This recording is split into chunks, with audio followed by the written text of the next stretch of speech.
Well, ladies and gentlemen, boys and girls, children of all ages, welcome to another episode of Rimshots with Sean, sponsored by Barstools and Bandtalk, right here on the Rock Rage Radio Network. And hey, you can mess things up and still have a podcast. It's not fun.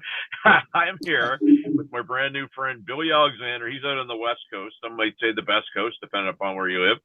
Good day, sir. How are you? Very well, thank you. Thank you for having me. Well, thank you for doing this. We had to work time zones and a couple of schedules, but we got her done. So, first off, foremost, for anybody who is listening to the radio show or watching the podcast, tell us a little bit about Billy and what he's been up to.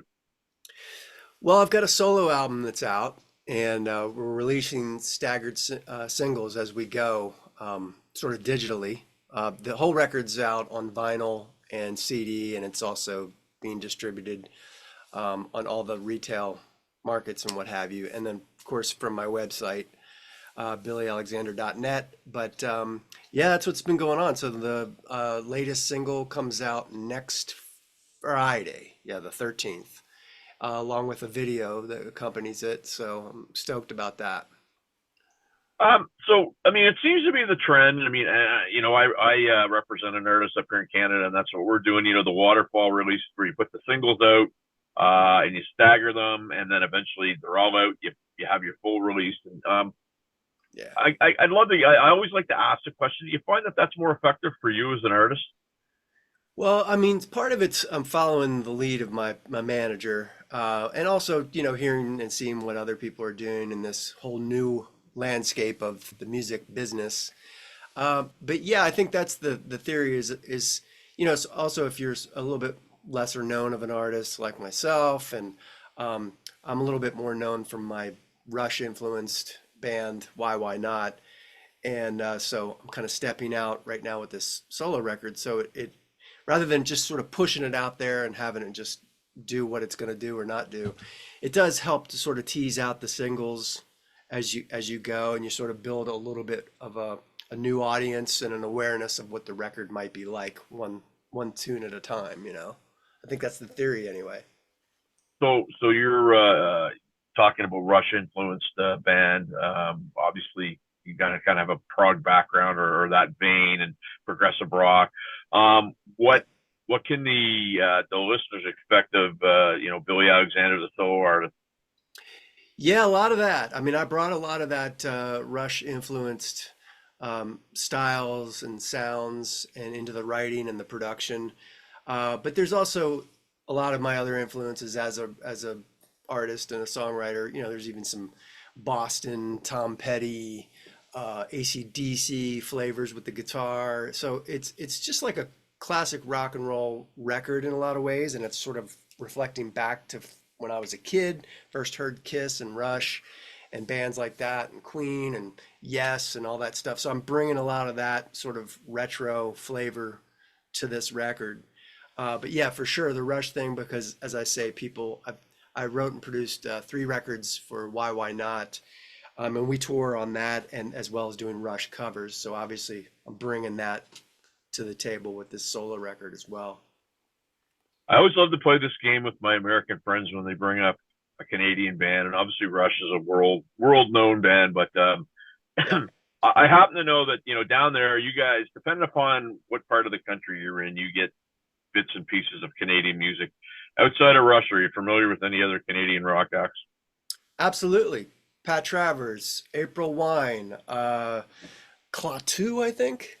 Even that's a kind of a reach, but yeah, many. Max Webster, FM. Yeah, a lot of Canadian rock and roll, especially back when I was just, being a Rush freak as a young teenager. I was like, what else can I get from the Toronto, Canada area?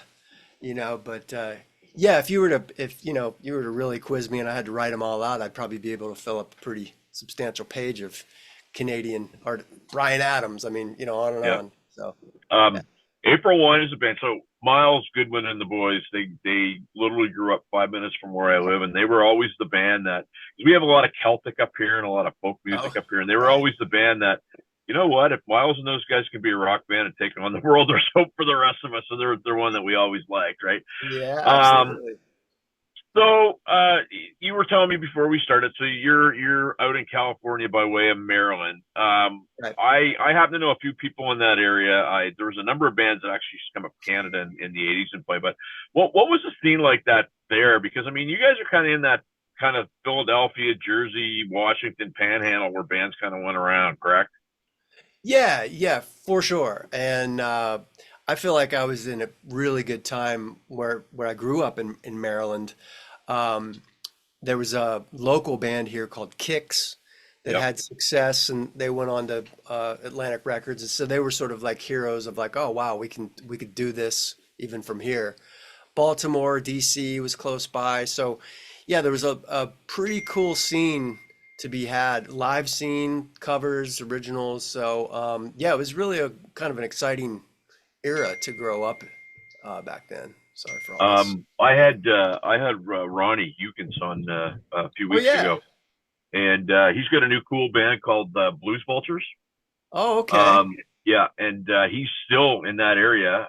Still, obviously, Kicks, is not a thing anymore. But he said that Jimmy, I guess, as well, has a project coming out, which is pretty cool. So yeah, you know what? I was always tuned into that area. You know, being from the west coast of, or sorry, the east coast of Canada.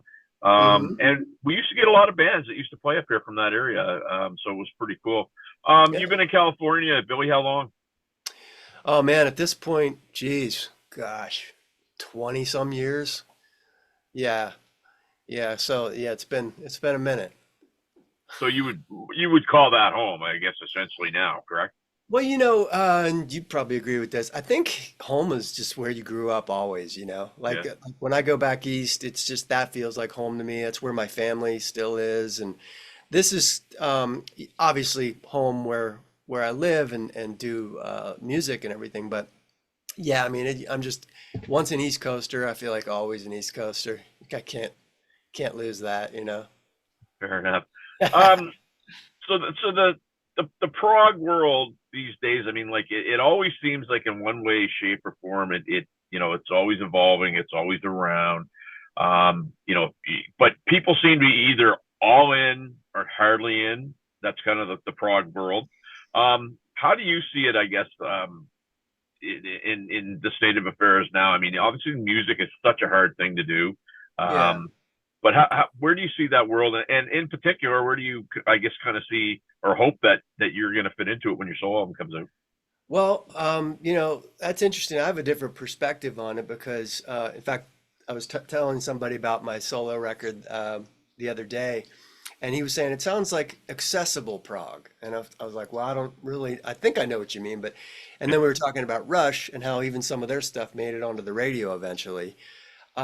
And so I look at it like that too. And so the kind of stuff that I'm into is maybe a little bit more song oriented, along with the musicality and, maybe getting tricky with your instruments and stuff like that. But to me, it still has to be in service of the music, the song, the lyric, and that kind of thing. So, and I think a lot of people do that. There's probably, I'm not a huge prog guy. I sort of have my go-tos Right. stuff that I'm into. But I think, right now it's a great time to get adventurous with progressive music or whatever you want to do because it's really just an open landscape. There's not really like a gatekeeper at a record company pigeonholing you necessarily that you have to keep on churning out these exact quote unquote hits. You can do whatever you want and find an audience. And that's kind of what I did with this record too. I kind of made it for myself first and then hoped that other people could, connect with it. Um, you're the first person in quite some time that actually said use the term gatekeeper at a record company, because back in the day, and I was no different. I mean, as Canadian artists, our whole thing is we want to get into the States, and very few of us get to do that, but we want to get signed, and everybody has this, you got to get a record deal, not realizing really all you're getting is a bank loan, Of course. Yeah. essentially, right? Yeah. So to say you don't have to worry about a gatekeeper at a record label, Right. that's got to be pretty cool because you can pretty much do what you want to do, and you know you have to like it first, and if other people like it, great. But it's got to be a pretty neat spot to be in. It is, of course. I mean, without having sort of the apparatus behind you to really put tons of money into promotion and getting stuff on the radio. And back in the day when you had MTV, you could have a career overnight with something like that. Now, of course, that doesn't exist except for the very small few that are in that position. So the downside, though, is that it's up to you to do all the work and create the fan base and get the word out, and from people like yourself that are helping us artists get the word out and spread the love. That's cool. It's definitely, but it's just a different world. You have to be willing to put in the work to make it happen. But the upside, of course, is you have that freedom, and of course, like you said about the bank loan, yeah, it's great, but there's many a story of a well-known band or artist who people imagine they're living in mansions, and the reality is they're out there just working hard, and the record company's making most of it, and they're paying back that loan to make the record. For sure. And I mean, people, you don't realize that. I mean, I talked to somebody the other day and they're like, yeah, it would be great to get some money from a record company to be able to go out and tour. And it's like, that's not free money. You have to pay No, that back. no, no, especially now. And then they want, of course, because they don't make money on record sales, they also want your merch and Yep. everything else. And then so good luck. It's a really messed up system. And I can tell you from, I rep an artist up here, and the one thing that I talk to a lot of people that are very good at what they do, and it blows me away how somebody that isn't having some success has all the answers for somebody that's having success, Yes. Yeah. Yeah. right? I mean, Yeah. let's think about it. I would want to know a guy or a girl that has 75 or 70,000 or 80,000 or 100,000 streams over the guy that's got 1,000 or 800, right? It just makes sense. And there's a lot of these people that are accessible, and there's a lot of these people that you can get to ask information. What do you do? Do you have somebody around you that helps you push your music out? Yeah. Yeah. So my manager, he and I are sort of like a team with this thing. And then because I do have an audience from my other band that helps. But we also have major digital distribution through Sony, the Orchard, to get the stuff out there that way. That helps. But yeah, even without that, really, creating your website, making content, continuously sort of feeding the fans that you have with content, trying to make new ones. That's that's really just the name of the game, and it just requires being in it, every day, to make that happen. That's the answer, I guess. No, and I agree. And I always get a kick out of, when I talk to people, well, I'm old school. And old school to me just pretty much has always been, I don't want to, Yeah. it was great back in the day when you go out and play and everybody did all the work and all you did was show up and just do the gig. I mean, that, awesome days, but guess what? They're not here anymore. No. And to say that you're old school and think that it's going to come back to those days, it's just not factual. Yeah. Yeah. I'm a little bit more old school in terms of my tastes and what Yeah. the music I put out there, as I was talking about earlier. But I'm very aware of the new business, and it's just it is what it is. I mean, you can't really go back anymore. The what do you call it? The toothpaste is out of the tube. It's So an ever and all over the floor.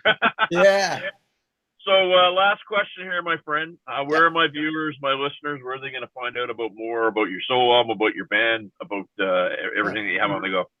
Yeah, so the sort of the hub for all that stuff is billyalexander.net. And then for the Rush influenced band, we also do a lot of Rush covers. Nice. It's whynotband.com. And there's original albums on that. There's tour dates. And then the rest of it is just, I've got the socials, the Facebook, the Instagram, Billy Alexander. But that's probably the place to go to just kind of check out what's what is billyalexander.net. Billy Alexander, man, it's been a pleasure to meet you. I'd like to stay in touch and see how the rest of your year and next year takes shape. And Yeah. thank you, sir. Yes, sir. Thank you for having me. We're back on the Rock Ridge Radio Network after this.